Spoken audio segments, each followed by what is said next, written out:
Welcome back my YouTube channel Rathore academy by Rohit Rathore में आज की इस वीडियो में लेकर आए हैं जनरल नॉलेज के मोस्ट इंपॉर्टेंट क्वेश्चन जो आपकी आगामी सभी परीक्षाओं के लिए हेल्पफुल होने वाले हैं। तो चलिए साथियों लेते हैं आज का पहला प्रश्न है नीली क्रांति का संबंध किससे है। बताएं फ्रेंड्स राइट आंसर क्या है। नीली क्रांति का संबंध किससे है। आपके ऑप्शन नील की खेती से, ऑप्शन बी दलहनों का उत्पादन से, ऑप्शन सी मत्स्य उत्पादन से, ऑप्शन डी शिक्षा के क्षेत्र में अभूतपूर्व प्रगति। तो इस क्वेश्चन का सही जवाब है मत्स्य उत्पादन से, यानी कि सी ऑप्शन करेक्ट हो जाएगा। नीली क्रांति का संबंध मछली पालन से है, यानी कि सी ऑप्शन राइट हो जाएगा। अगला प्रश्न है केंद्र सरकार के महत्वाकांक्षी रोजगार राष्ट्रीय ग्रामीण रोजगार गारंटी कानून योजना यानी कि नरेगा के साथ किस महापुरुष का नाम जोड़ा गया है। बताइए फ्रेंड्स राइट आंसर क्या है। केंद्र सरकार की महत्वाकांक्षी राष्ट्रीय ग्रामीण रोजगार गारंटी योजना के साथ किस महापुरुष का नाम जोड़ा गया है, बताना है आपको राइट आंसर क्या है। तो इस क्वेश्चन का सही जवाब है महात्मा गांधी, यानी कि सी ऑप्शन करेक्ट हो जाएगा। अगला प्रश्न है अंत्योदय कार्यक्रम किससे संबंध है। बताइए फ्रेंड्स राइट आंसर क्या है। अंत्योदय कार्यक्रम किससे संबंधित है। आपके ऑप्शन है बंधुआ मजदूरों का उद्धार, ऑप्शन बी भारत में सांस्कृतिक क्रांति लाना, ऑप्शन सी कपड़ा उद्योग के मजदूरों की मांगें, ऑप्शन डी गरीबों में भी निम्नता गरीबों का उत्थान।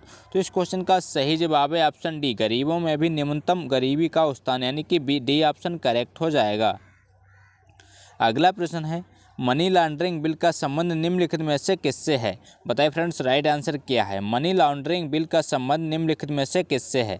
आपके ऑप्शन है ब्याज दरों पर नियंत्रण, ऑप्शन बी लघु एवं मध्यम श्रेणी के उद्योगों का पुनर्वर्गीकरण, ऑप्शन सी काले धन पर अंकुश, ऑप्शन डी इनमें से कोई नहीं। तो इस क्वेश्चन का सही जवाब है काले धन पर अंकुश, यानी कि सी ऑप्शन करेक्ट हो जाएगा। मनी लॉन्ड्रिंग का संबंध काले धन पर अंकुश लगाने से है, यानी कि सी ऑप्शन राइट हो जाएगा। अगला प्रश्न है पूर्ति अपनी मांग स्वयं निर्धारित कर लेती है, यह उक्त किसकी है। बताइए फ्रेंड्स राइट आंसर क्या है। पूर्ति अपनी मांग स्वयं निर्धारित कर लेती है, यह उक्त किसकी है। आपके ऑप्शन है Adam Smith, option B JB Say, option C Marshall, option D Ricardo. तो इस क्वेश्चन का सही जवाब है जेबी से, यानी कि बी ऑप्शन करेक्ट हो जाएगा।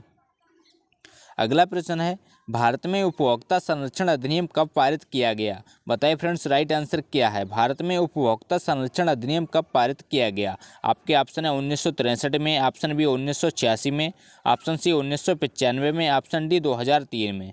तो इस क्वेश्चन का सही जवाब है 1986 में, यानी कि बी ऑप्शन करेक्ट हो जाएगा। 1986 ईस्वी में भारत में उपभोक्ता संरक्षण अधिनियम पारित किया गया था। अगला प्रश्न है राजस्व खातों में सरकार की व्यय करने की सबसे बड़ी मद कौन सी है।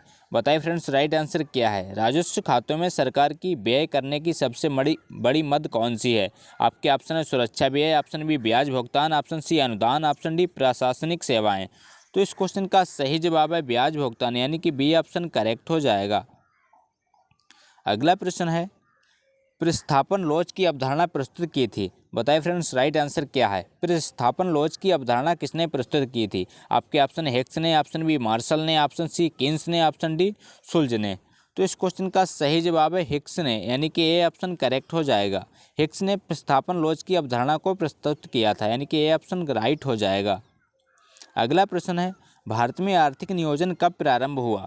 बताइए फ्रेंड्स राइट आंसर क्या है। भारत में आर्थिक नियोजन कब प्रारंभ हुआ था। आपके ऑप्शन है 15 अगस्त 1947 को, ऑप्शन बी 26 जनवरी 1949 को, ऑप्शन सी 1 अप्रैल 1951 को, ऑप्शन डी 1 मई 1956 को। तो इस क्वेश्चन का सही जवाब है 1 अप्रैल 1951 को, यानी कि सी ऑप्शन करेक्ट हो जाएगा।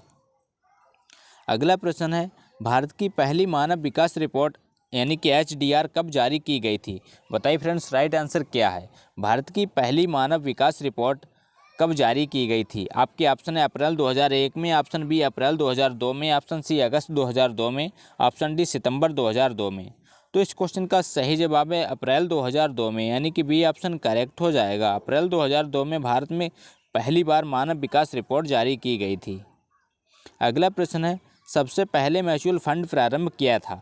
बताइए फ्रेंड्स राइट आंसर क्या है। निम्नलिखित में से किस कंपनी ने सबसे पहले म्यूचुअल फंड प्रारंभ किया था। आपके ऑप्शन है LIC ने, ऑप्शन बी GIC ने, ऑप्शन सी UTI ने, ऑप्शन डी SBI ने।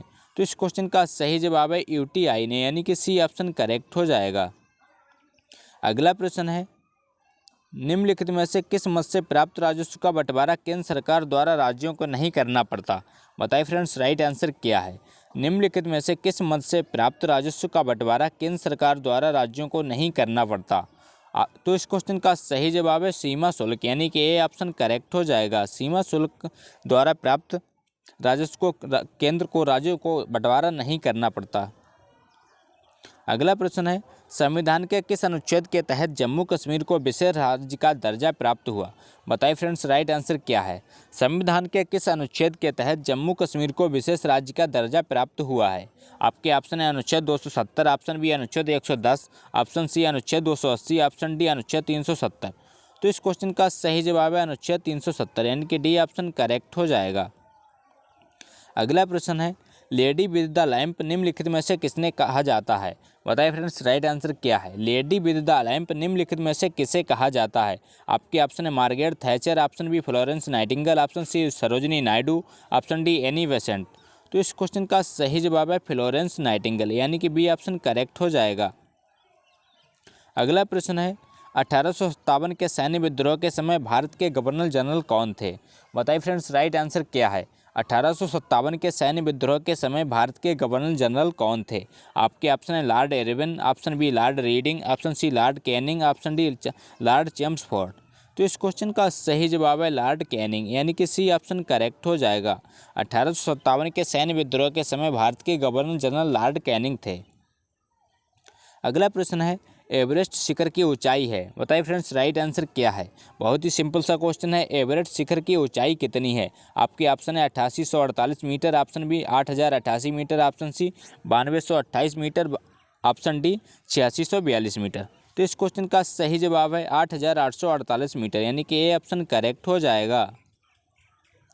अगला प्रश्न है, मुस्लिम लीग की स्थापना कब हुई थी? बताइए फ्रेंड्स, राइट आंसर क्या है? मुस्लिम लीग की स्थापना कब हुई थी?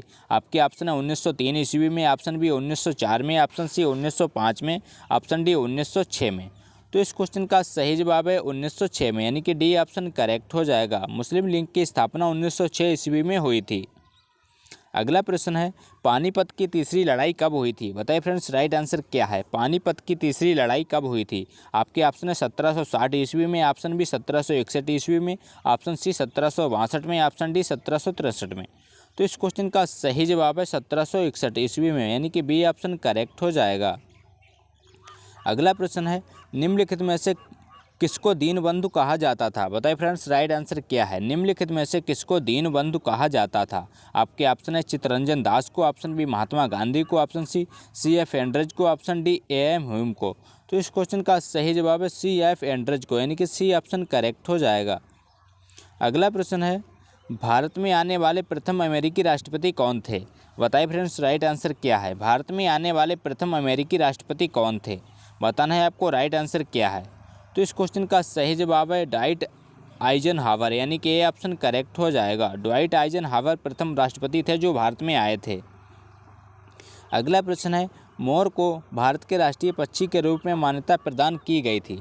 बताइए फ्रेंड्स, राइट आंसर क्या है? मोर को भारत के राष्ट्रीय पक्षी के रूप में कब मान्यता प्रदान की गई थी?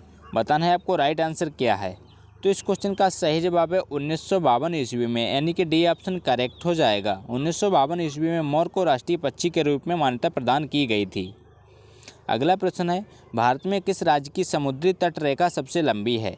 बताइए फ्रेंड्स, राइट आंसर क्या है? भारत में किस राज्य की समुद्री तट रेखा सबसे लंबी है? आपके ऑप्शन है Andhra Pradesh, option B Kerala, option C Gujarat, option D Tamil Nadu. तो इस क्वेश्चन का सही जवाब है गुजरात, यानी कि सी ऑप्शन करेक्ट हो जाएगा। भारत में गुजरात राज्य की तटरेखा समुद्री तटरेखा सबसे लंबी है, यानी कि सी ऑप्शन करेक्ट हो जाएगा। तो ये थे दोस्तों आज के मोस्ट इंपॉर्टेंट क्वेश्चन। अगर वीडियो अच्छा लगा हो तो लाइक करें, दोस्तों के साथ शेयर करें और चैनल पर नए हो तो चैनल को सब्सक्राइब करना ना भूलें। थैंक यू, जय हिंद।